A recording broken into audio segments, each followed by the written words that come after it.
لوگوں، اپنے پروردگار کی عبادت کرو جس نے تم کو اور تم سے پہلے لوگوں کو پیدا کیا تاکہ تم اس کے عذاب سے بچو، جس نے تمہارے لیے زمین کو بچھونا اور آسمان کو چھت بنایا اور آسمان سے مے برسا کر تمہارے کھانے کے لیے انواع و اقسام کے میوے پیدا کیے، بس کسی کو اللہ کا ہمسر نہ بناؤ اور تم جانتے تو ہو۔ اور اگر تم کو اس کتاب میں جو ہم نے اپنے بندے پر نازل فرمائی ہے کچھ شک ہو تو اسی طرح کی ایک صورت تم بھی بنا لاؤ، اور اللہ کے سوا جو تمہارے مددگار ہوں ان کو بھی بلا لو اگر تم سچے ہو۔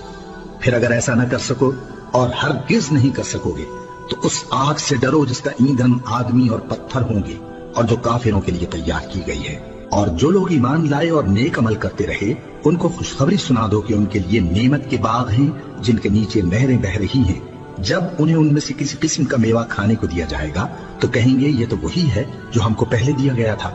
اور ان کو ایک دوسرے کے ہم شکل میوے دیے جائیں گے، اور وہاں ان کے لیے پاک بیویاں ہوں گی اور وہ بہشتوں میں ہمیشہ رہیں گے۔